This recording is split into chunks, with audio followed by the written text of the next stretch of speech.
welcome to the Stoke City Vlogcast, and this is just straight after the match. So this is the hot take, and what a load of rubbish. So yeah, we've lost 2-1. It was a good first 15 minutes, then Butland did something completely mad, and we never recovered. So let's take the phone. Oh God, I'm hot.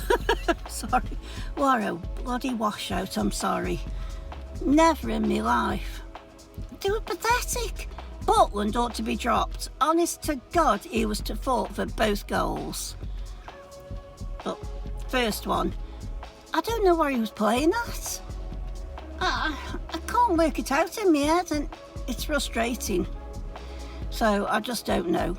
But if they play like that again, then we're just going to be the same as last season.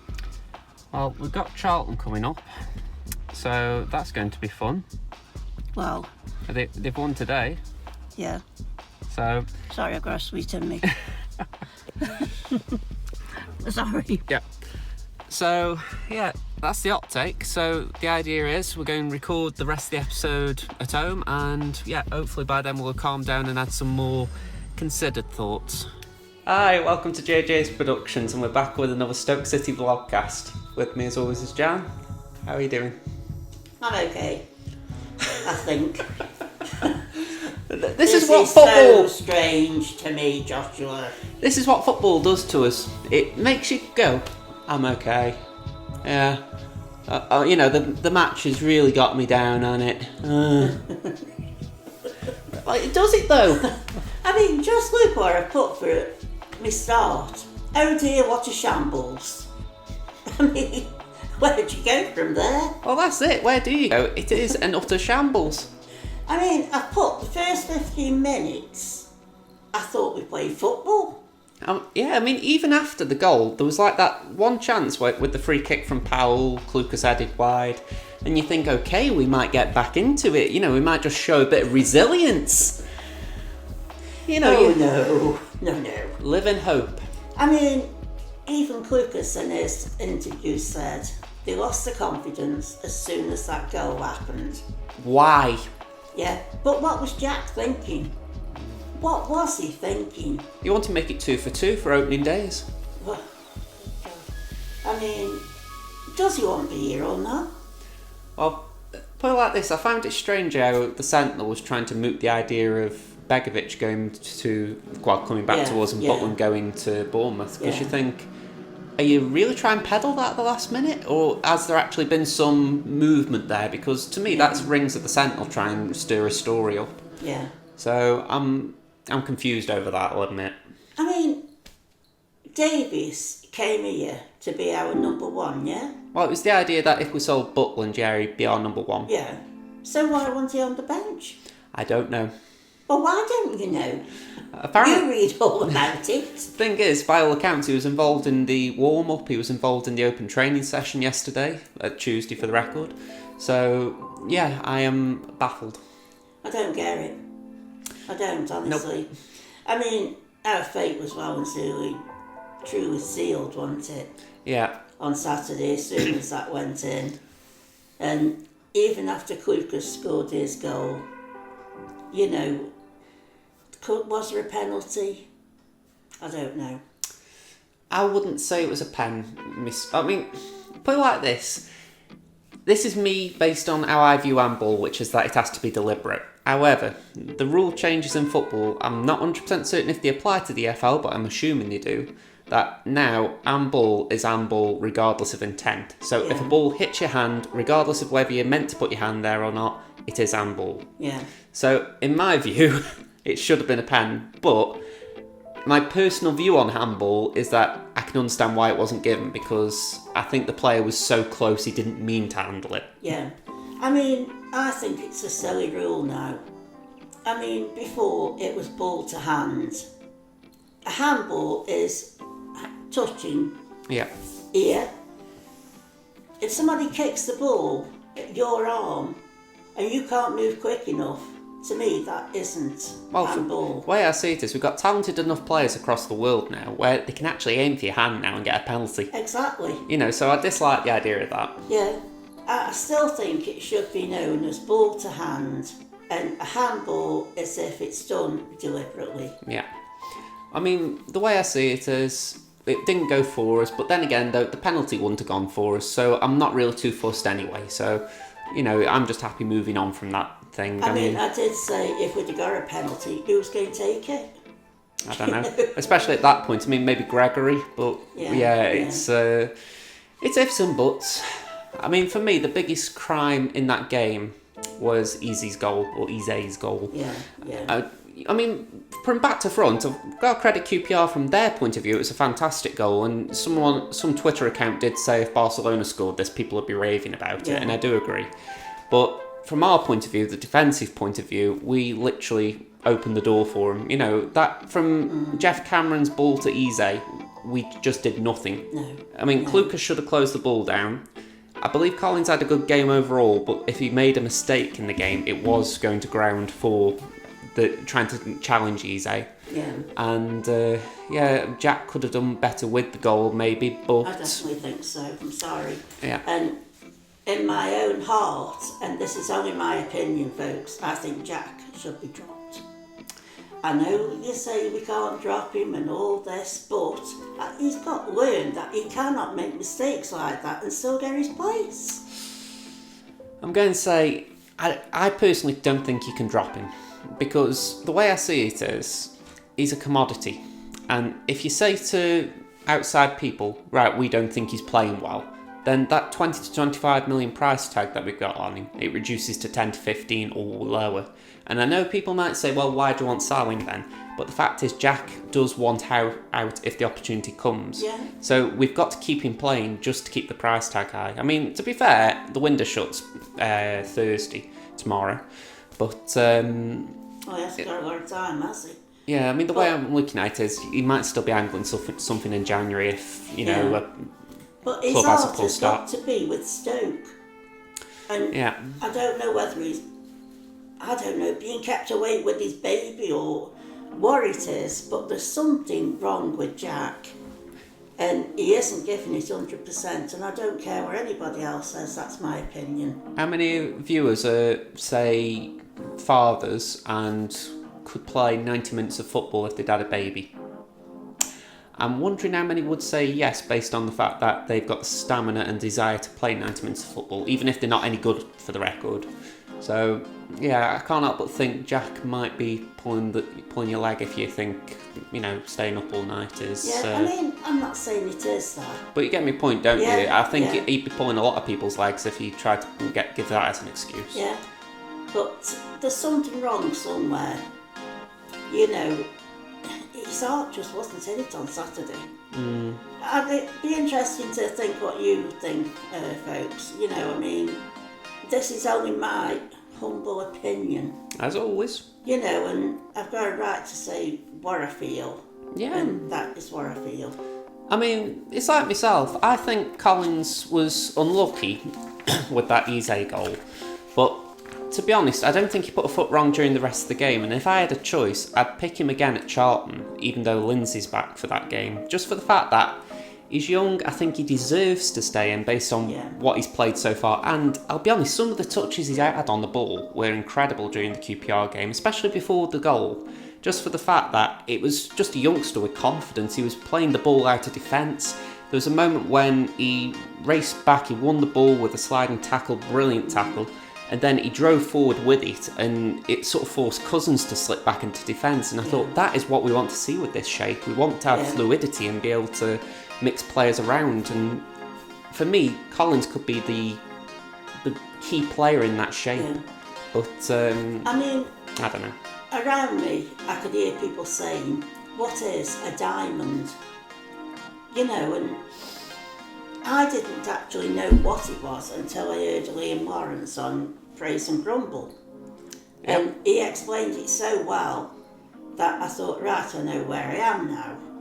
But the number of people who said, "What is it?"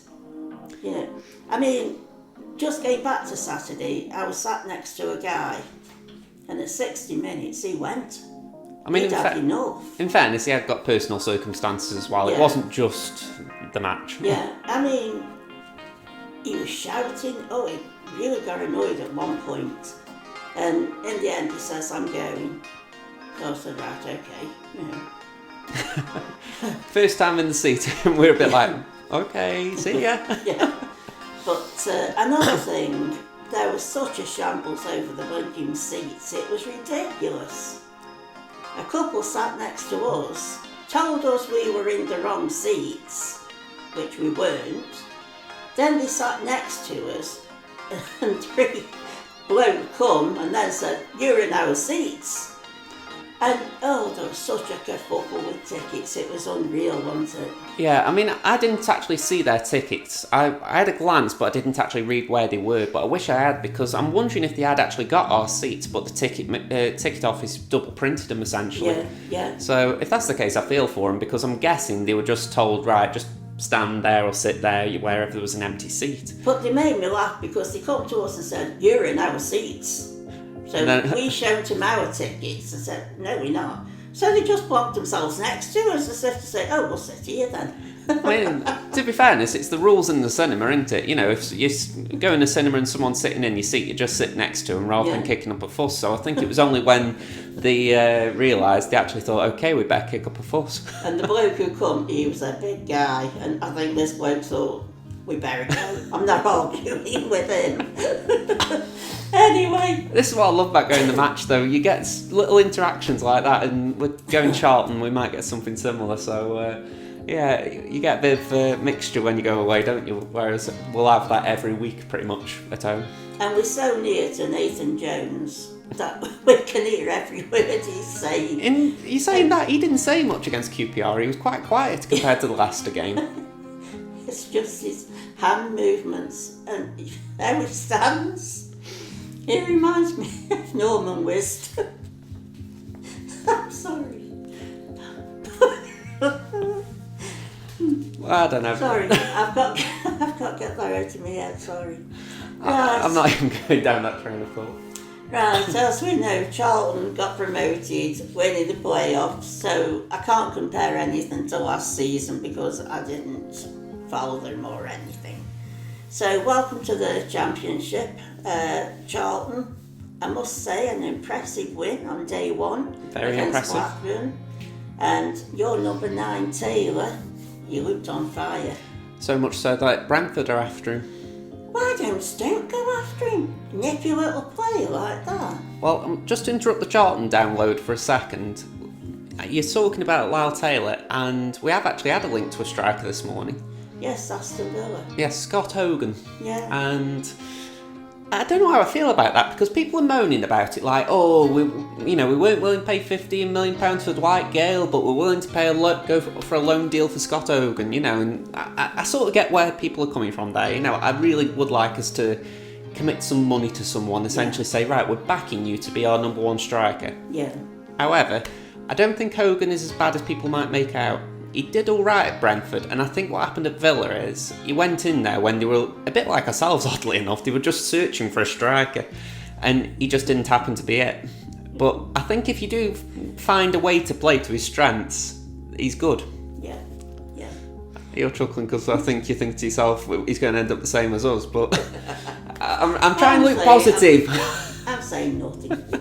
But I do think that Taylor looked really impressive. Put it like this. I did watch them. If Taylor is playing for Charlton on Saturday, which, in a sort of way I hope so, because I don't think we'll scout for him. I hope he plays well against us to the extent that maybe the Stoke scouts might go, you know what, maybe we should look at him more. Yeah. Because, if anything, I think that's the sort of business Stoke should be going for. And maybe I'm wrong, Charlton would obviously like to keep him, but if they were to sell him, I think they'd rather maybe sell it to a Stoke rather than a Brentford. If anything, it's more Midlands than London. So maybe I'm wrong. Maybe you'd rather go local. Well, I must admit, when I heard that Bowyer was the manager of Charlton, I thought, what? He's done well there, hasn't he? He's done very well, and I've got to congratulate him. He was a dirty devil on the field. I could not be doing with the bloke, to be honest. And I thought, you're going in management? No way. But I've got to clap him, applaud him, and say well done. I remember him at Birmingham, and it's like, I think that was when they won the League Cup, and he did all right there. You know, it was later in his career, and he did all right. And you think, all right, you know, you're ticking over nicely despite your age. Yeah. But yeah, I was like you. I was a bit curious how he'd get on in management, and he's done far better than I expected. He has done, and as I say, I commend him for getting them up to the Championship. Yeah, if anything, I didn't expect Charlton to get promoted last season. I thought, No, I didn't. you've got the likes of Sunderland, Portsmouth. I'm just naming them two for be quick, but you know, it's a lot of big fish in that league. And Charlton are one, but I didn't think with the trouble they've got off the pitch, they'd have done it. So I definitely thought Sunderland would have come up. Yeah. I should be honest. I'm sort of glad they didn't, because I don't really like the idea of going to the stadium a lot. Yeah. So yeah, I'm grateful that you got up, Charlton. Well, all I can say about Saturday is we've got to up our game. And a bit more. Well, a little bit more, a lot more, at least 80% more. First things first, let's not make mistakes. I think that should be rule number one. If you think you're not going to reach a ball, don't go for it. Right, I don't know if I'm going to upset anybody, but again, my opinion. Here we go again. Let me just... I'll start counting how many times you do it per minute.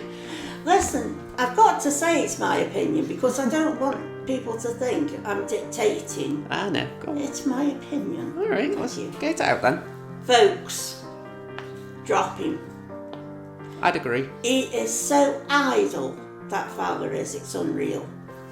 If that ball doesn't come on his feet, you've got no chance. He won't run for it. To me, neither Vokes or Afobe can have an argument for staying in the starting 11. And to be honest, with Campbell being probably second choice in the striker rankings at the moment, I think we do need that extra option like a Hogan. We've got a little visitor again because, unfortunately, she can't stay outside for 10 minutes or more, so she starts scratching, don't you? Yes. Yes. So let's see if we can wrap this up with her in my arms, because I was a bit concerned last time.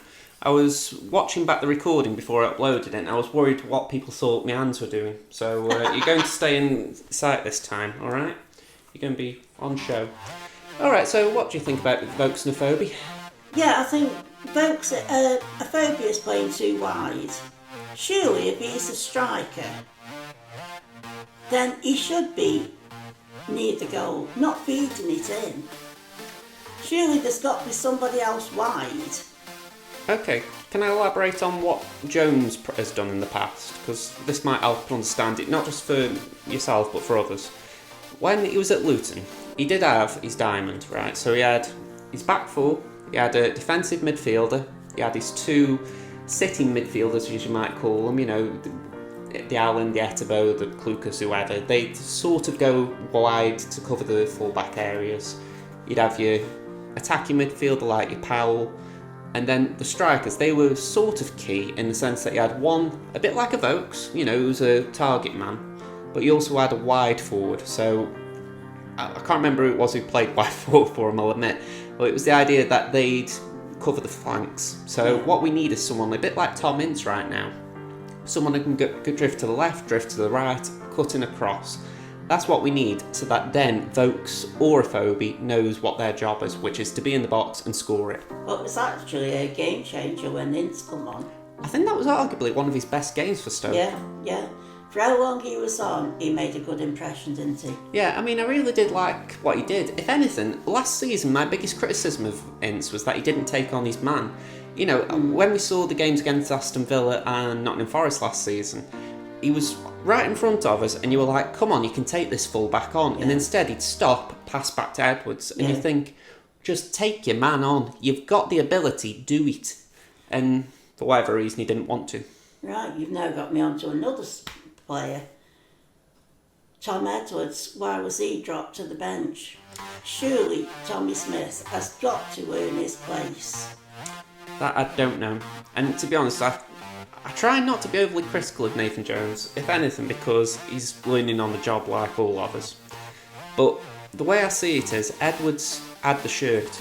Yeah. If it was an experienced pro, you'd let the pro keep the shirt and then let the competition try and take it. Yeah. Just for instance, right, I'm looking at Everton right now. They've got Seamus Coleman as number 1 right back, and they're trying to bring in a Monaco right back on loan called Jibril Zidabi. And my assumption is, when Zidabi comes in, Coleman starts still, and then it's Zidabi's job to try and take the place. That's what should have happened with Edwards and Smith. I know that's a long way of explaining it, but for the love of me, I would like to know why Jones decided Edwards needed to be taken out the first team. Yeah, because I wasn't impressed with Tommy Smith on Saturday at all.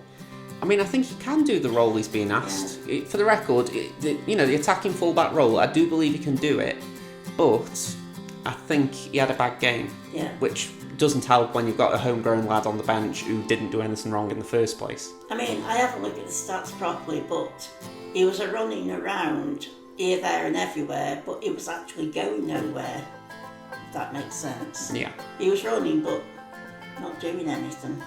So I think Tom Edwards should come off the bench and get his place back and let Tommy Smith earn it. Yeah, I mean, I don't think anyone would argue there. I mean, Edwards, for me, should have started against QPR. He should start against Charlton for the simple reason, even though I don't think there's anything wrong with Smith, I think he needs to earn the place. Yeah. I mean, we've got the Wigan game playing there. Anyway, one other talking point that's just come up, because you talked about right back, I'm wondering what you think about left back. What did you think of McLean there? He's Marmite, isn't he? I thought he played okay. He made a few errors. But I think he's a good, strong player. He puts up a fight. Yeah. He doesn't let go of that ball easy. And I think that's what we want. Somebody who'll fight for a ball, and he will do. The issue I have is that he's an easy target, not just for the fans who dislike the idea of him playing there, but also apparently QPR. I mean, you watch the passage of play, and a lot of the time they were sending balls to McLean's wing and basically saying, you run after it, because they believed their winger could beat him. And lo and behold, they did for the first goal. Yeah. So it does concern me. I do believe McLean is a little easily beaten. Yeah. And I'm not sure what we can do to fix it, because even though Klukas did all right there when McLean pushed forward in the second half, I don't think Klukas is a natural left back either. No. Ward might be a better option, but saying that, he's getting on the wrong side of 30 quite badly. Yeah. So after that, you're looking at Bruno, who by all accounts are looking to sell. So, I mean, I couldn't understand why the name's gone out of my head. You know, it's a senior moment, this is. Second episode in the trot, I might be doing the countdown clock. Who come off? And I said, why's he come off? Powell. Powell, that's it. I don't know why he come off. I mean, he didn't have a great game, but he did more than Vokes and Afobe. Yeah. Which it wasn't hard to do, but I thought maybe keeping him on and taking someone else off would have worked better. Yeah. I mean, a lot of people slated Alan after the game, and I thought he didn't have a terrible game. No. You know, I mean, he wasn't overly effective, but, when you were picking the man of the match, I thought, well, I don't really know who else to pick. Yeah. Collins maybe, but then again, though, some would blame him for the second goal, so... I mean, Joe, he was involved all through the match. Yeah, he didn't shirk from the ball. No, he didn't. And I thought he, again, like against Leicester, he got some nifty footwork going on. Yeah. And he's impressing me at the minute. What are you doing? But all I can say is good luck to Stoke on Saturday, because you'll need it if you play like that again. The way I see it is Charlton are going to be an interesting proposition. Yeah. I mean, I'm just trying to count it. Their second goal, was it, against Blackburn? They won 2-1, didn't they? Yeah. So it'd be the third equaliser. For me, that was textbook as far as what we need to watch out for. A ball at the back post, and that you think... That pass was blinking good, wasn't it? Yeah, I'm putting you down because you're fidgeting. There you go. That was was it Taylor who passed it? It was... Yeah, I think it might have been Taylor. I can't remember off the top of my head. I know Taylor got the second one, the winner. I'm sure it was Taylor who passed it right to the goal, the goal post, and he was there just for nod it in. It wasn't the first, I know that. I can't remember who scored there first off the top of my head. But yeah, like I say, I just loved it because it was a ball into the box to the far post. The fullback wasn't tracking the run, and whoever was obviously got the goal. Yeah. And I thought, if Charlton do that against us, they'll score because we've just got fullbacks that we don't really have confidence in based on the QPR game. Hey, another thing, I nearly fell off my seat. We did a set piece, didn't we, at the corner? I thought, what's going on here? I mean, it didn't come off at all. You won't see it on the highlight reels, but it was a training ground routine. It was Powell to Allen just outside the box, who took a shot and it went iron wide, I'm guessing. But you could tell it was worked on though, so that was good from the... I think this is what we should work on, set pieces. You look at Bournemouth, I know they get a lot of stick in the Premier League for being... there's a phrase I don't want to use on here, but, they're troublemakers in a sort of way, they play dirty. Yeah. And the way I see it is, we need to have a little bit of that ourselves, but also they're well known for set pieces, and that's what we need to improve on. At this point, I'm actually thinking, right, we're going to do a separate clip at the end of the video, all devoted to Dotty outtakes. Literally where she's decided, right, I'm going to be the star of this show, and I'm going to bark, scratch, claw, do whatever I can to make sure that people remember me in this episode. Don't you talk about my princess. Come on. Right. So we're talking about set pieces and that, but to be honest, I think that conversation probably died about 5 minutes ago. Yeah. Do you want to do a prediction? I can do a prediction.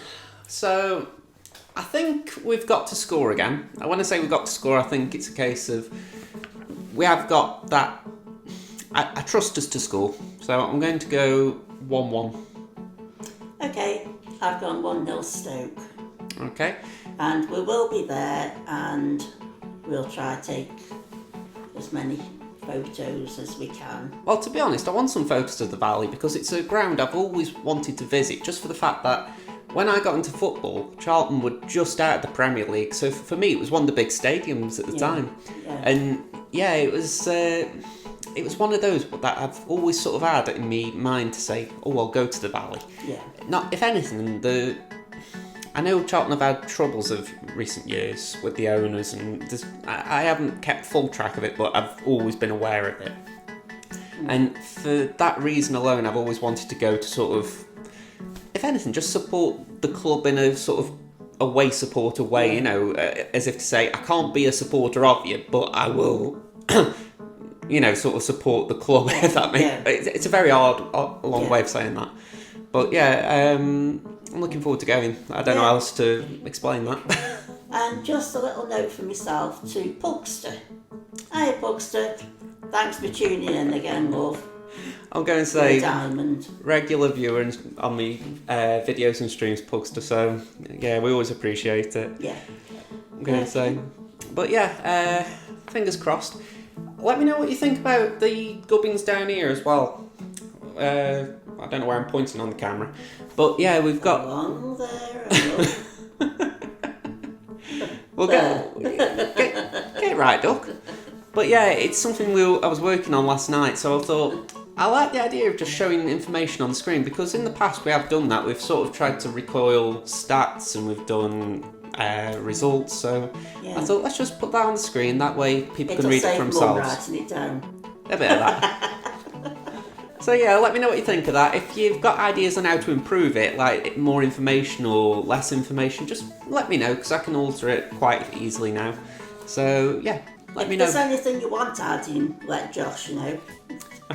Don't tell me, because they'll go whee way over. Alright, but besides that, all the usual stuff. Like the video if you enjoyed it, subscribe to the channel if you want to catch more episodes of the Stoke City Vlogcast, and this is a big one, share the episode, because last episode we had 11 views. I am not that much of a snob, but 11 views was really low. I mean, last season, if we had a good episode, it got to 100. So 11 was on the low end. So come on, I'm sitting here. I be ironing, or I could be reading a book, or Sleeping. sleeping. I could be doing anything, but I sit here and I talk to you. So, if you could share the video around, it would be appreciated because, we do need to get the views in. Okay. Okay. But yeah, thank you very much for watching, folks. And we'll see you next time. Okay. Cheery, bye.